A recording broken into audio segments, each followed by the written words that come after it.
करके घर ही से इन्हें बेचने का कारोबार शुरू करने वाले जुनैर अकरम से मिलिए। इन्होंने ये कारोबार 2 लाख रुपए से शुरू किया, लेकिन कुछ ही अरसे में ये कारोबार इतना फैला कि ये अब 1 लाख रुपए माहाना कमा रहे हैं। जुनैर इतनी पुरकशिश आमदन कैसे कमा लेते हैं, आइए जानते हैं। उर्दू पॉइंट की वीडियोस देखने के लिए हमारा चैनल सब्सक्राइब कीजिए और बेल के आइकन पर क्लिक कीजिए ताकि आप हमारी तमाम आने वाली वीडियो से बाखबर रह सकें।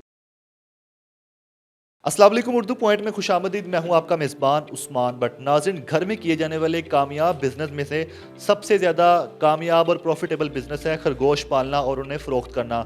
आज आपकी मुलाकात एक ऐसे नौजवान से करवाने जा रहे हैं जिन्होंने सिर्फ 2 लाख रुपए की इन्वेस्टमेंट से घर में खरगोश पालने का कारोबार शुरू किया और आज महाना 1 लाख रुपए कमा रहे हैं। ये 4 पिंजरे आप मेरे पीछे देख रहे हैं, इन 4 पिंजरों से और सिर्फ 12 खरगोश लेकर आए थे और आज इनके पास पूरा रूम है।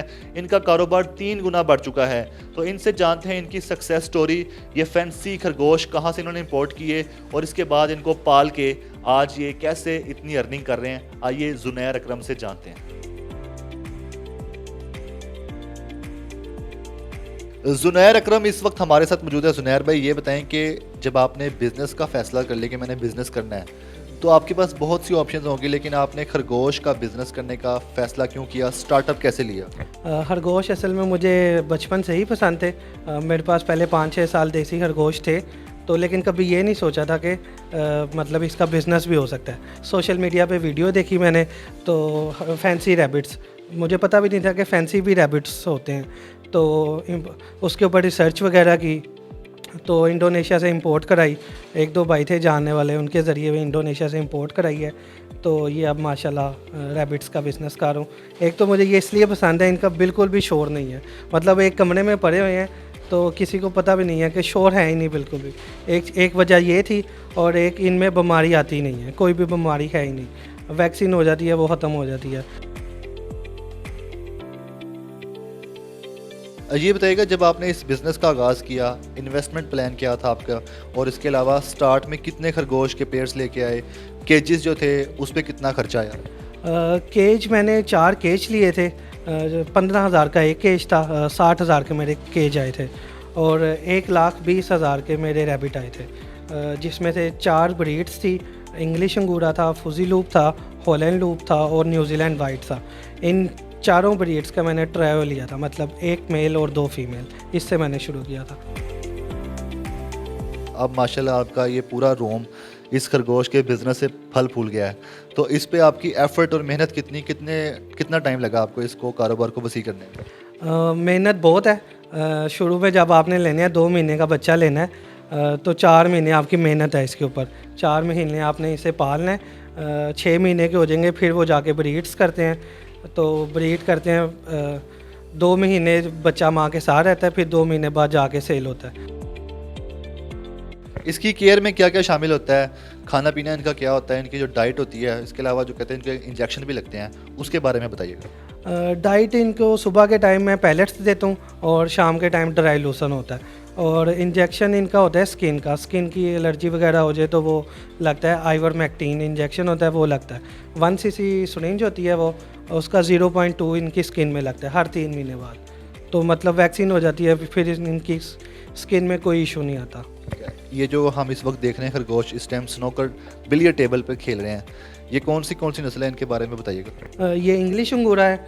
इसमें मेरे पास 2-3 कलर हैं। ये ब्राउन में आ जाता है, इसमें वाइट भी है, ग्रे भी है, और ये मेरे पास हॉलैंड लूप है। ये हॉलैंड लूप सेबल कलर में आ जाता है। इसमें भी मेरे पास 3-4 कलर हैं। ये सेबल है, वाइट में भी आ जाता है। इनको डिफ्रेंशिएट कैसे किया जाता है? इनके कलर से तो हो गया, इसके अलावा और क्या? कान छोटे होते हैं, आंखें डिफरेंट होती हैं? इंग्लिश अंगूरा के जो कान होते हैं वो इस तरह होते हैं, और हॉलैंड जो लूप में आ जाता है उसके कान डाउन होते हैं, और जो ड्वार्फ ब्रीड आ जाती है उसके कान छोटे छोटे होते हैं। जब आपने सबसे पहले आगाज़ किया बिज़नेस का, तो इंडोनेशिया की आपके पास ब्रीड थी, लेकिन अब आपके पास डिफरेंट कंट्रीज़ की ब्रीड्स हैं। इसको कैसे वसी किया आपने? असल में जब मैंने शुरू किया तब मैंने 4 ट्रायो से शुरू किया था, ब्रीड से। तो बाद में जब आहिस्ता आहिस्ता मेरे पास पहली ब्रीड आई, वो मैंने सेल की मैंने। फिर 4 मज़ीद केज लिए, फिर इसी तरह मज़ीद और पैसे आए तो और दूसरी ब्रीड्स लेता गया इसी तरह। इसको सेल कैसे करते हैं, मतलब जो ख़रीदार हैं उन तक रसाई कैसे होगी, क्योंकि आपने अपने घर में ये सारा सेटअप लगाया हुआ है, तो ख़रीदार को कैसे पता चलेगा आप खरगोश बेच रहे हैं और आपसे कैसे रब्ता करते हैं? ये मेरा सोशल मीडिया पे पेज है, फेसबुक पे है और इंस्टा पे है, द रैबिट रिजॉर्ट के नाम से ऐड लगाते हैं। ओलेक्स पे ऐड लगती है, सोशल मीडिया पे ग्रुप्स बने हुए हैं रैबिट के, रैबिट फार्मिंग के, वहाँ ऐड वगैरह लगाते हैं। इंस्टा पे भी बहुत अच्छे कस्टमर आते हैं। जो ख़रीदार आते हैं वो बिज़नेस की सेंस से आते हैं या फिर पेट लवर्स होते हैं? मेरे पास तो दोनों ही आते हैं, लेकिन मैंने ज़्यादा काम एज अ पेट कर रहा हूँ। इनको जहाँ पे रखा गया है एनवायरनमेंट के लिए, गर्मी के लिए क्या आप इसका करते हैं ट्रीटमेंट, सर्दी में इनको कैसा माहौल देते हैं?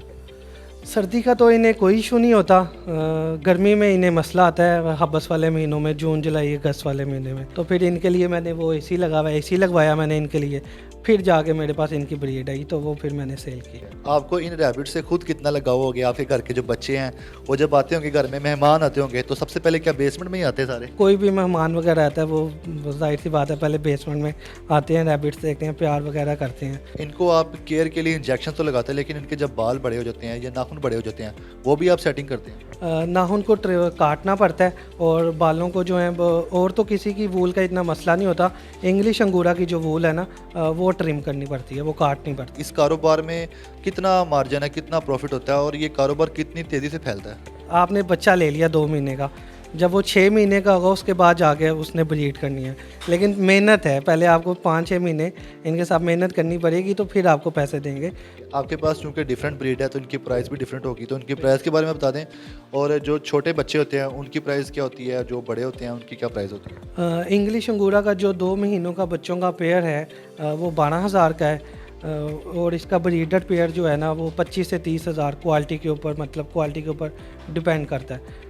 हॉलैंड लूप में 3-4 आ जाते हैं। Holland loop white red eyes जो होता है उसका बच्चों का पेयर है 25,000 का। जो हॉलैंड लूप ब्लू आइज में आ जाता है ना, मतलब है वाइट उसकी लेकिन आंखें ब्लू हो गई हैं, वो बच्चों का पेयर 45,000 में चले जाता है। तो जब ये पिंजरे से बाहर आते हैं, जैसा कि अभी हम देख रहे हैं इधर उछल कूद रहे हैं, तो क्या ये ऐसा होता है कि उछलते कूदते कूदते बाहर भाग जाएं और आपको पकड़े ना जाएं?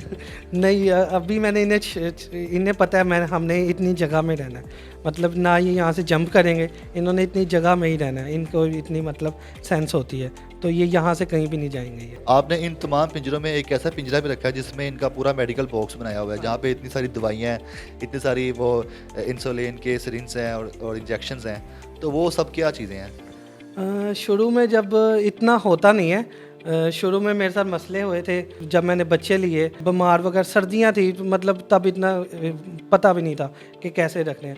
किसी को बुखार हो गया, उसके लिए जो भाई जो बताता था ना वही चीज़ मैं ले आता था, तो सारी इन्हें दे दी।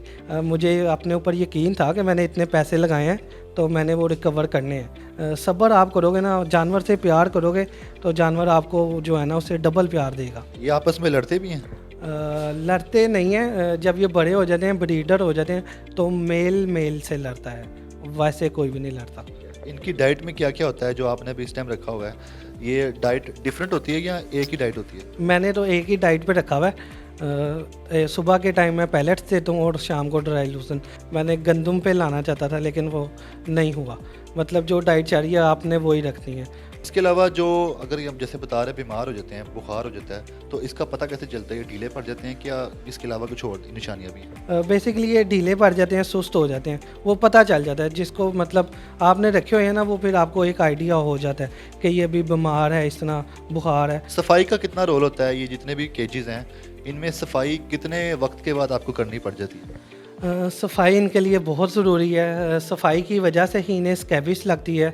अगर आप सफाई नहीं करेंगे तो वो फिर आपका रैबिट जो है ना बीमार रहेगा। मैं हफ्ते में जो है ना 2 बार इनकी ट्रे निकाल के साफ़ करता हूँ।